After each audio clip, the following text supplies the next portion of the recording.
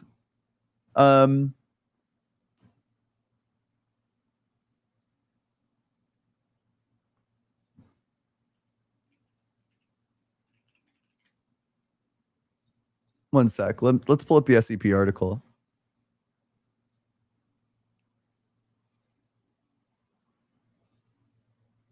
Wait, what is this? Okay. You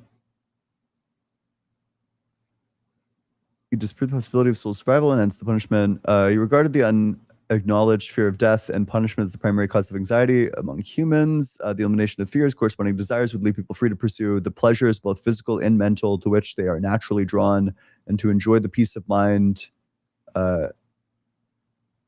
that is consequent upon the regularly expected and achieved satisfaction. It remained to explain how irrational fears arose in the first place, hence the importance of an account of social evolution. His system included advice on the proper attitude towards politics, avoid it where possible.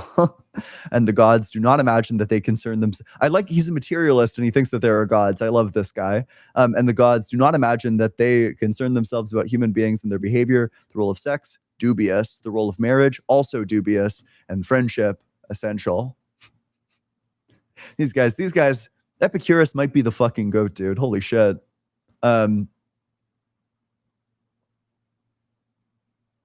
Okay, having established the physical basis of the world, Epicurus proceeds to explain the nature of the soul.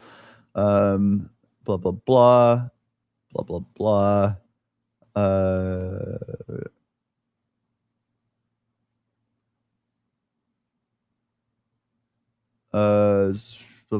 Blah, blah, blah, blah.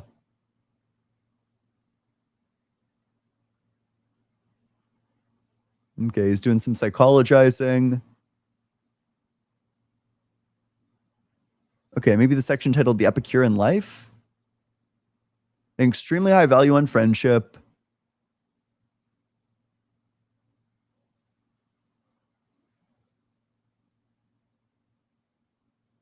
Based on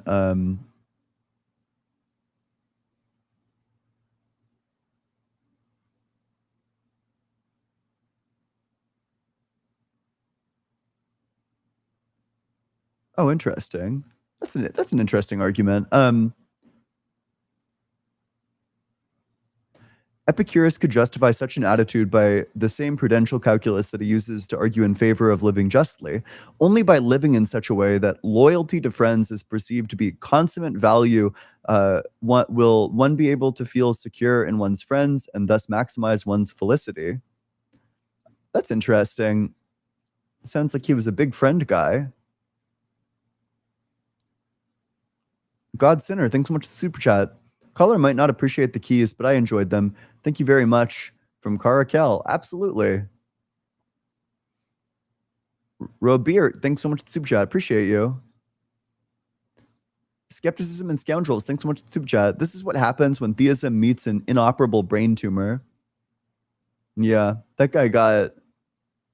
guy's debate performance was like fucking terminal. Anthony Bortolozzo, thanks so much for the super chat. Most reasonable, respectful Christian in Ohio. True. C1 Stevens, thanks so much for the super chat. When will we see a debate between you and Jay Dyer? If Jay Dyer wants to stop by, he's welcome to. I saw him gibberating about nominalism on Tucker Carlson. There's one clip where he explains to Carlson how, well, actually transgender identity comes from nominalism. It's like the stupidest fucking thing I've ever heard in my entire life. There are like so many non-nominalist positions that are like compatible with this. It's like genuine gibberish.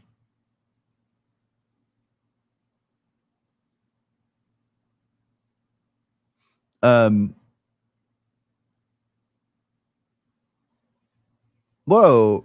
Robert, thanks so much for the 30 gifted subs, or for the 5 gifted subs. I appreciate that. That's super cool. Big W. Eat some shorts. Thanks so much for the super chat. That last caller gives the kind of dad that would pimp his daughter to Prophet's energy.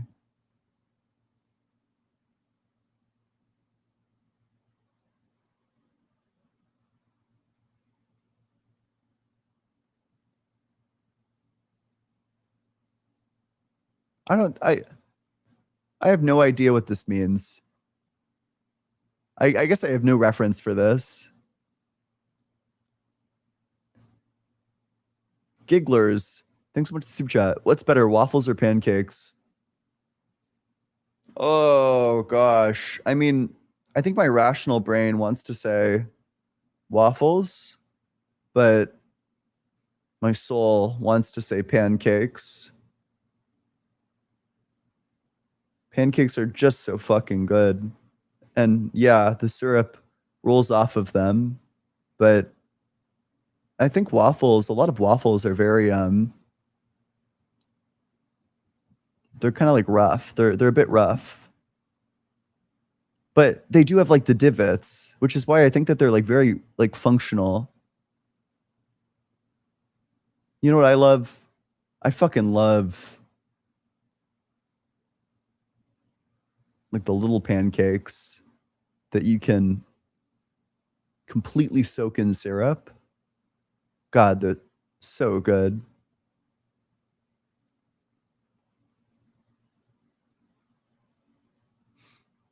Victor, thanks so much for the super chat. What do you think the best counter argument for tag is? I'm working on this. I think there's like tons of good responses. One, I have no clue how God is supposed to ground the laws of logic. I just think all the stories are like total gibberish. But also, I think so. Here's like what I think is the true response to how do you ground your logic. I think reality is a structure. There's like structural relations, even like physical reality. All of the physical properties turn out to be like structural properties. They turn out to be like relational properties. Even properties that were believed to be like intrinsic, like shape, turn out to be like structural properties.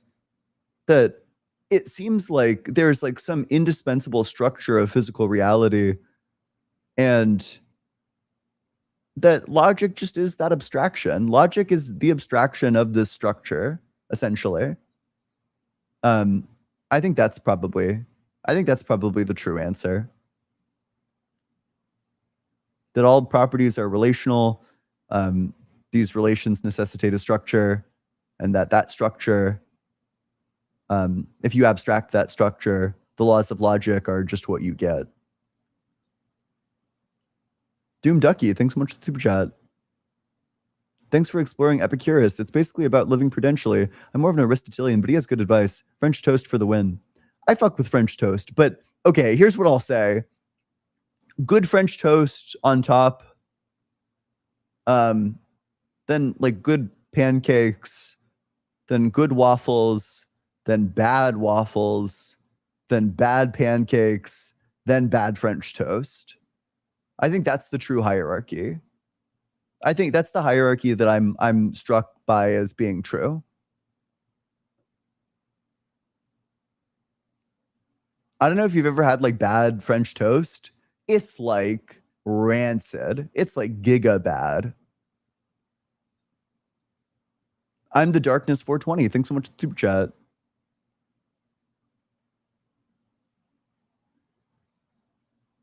Appreciate you. All right. I'm heading on out. I bet Justin's live. I don't think we have a video ready. I'm heading on out. All right, see you all later. Have fun.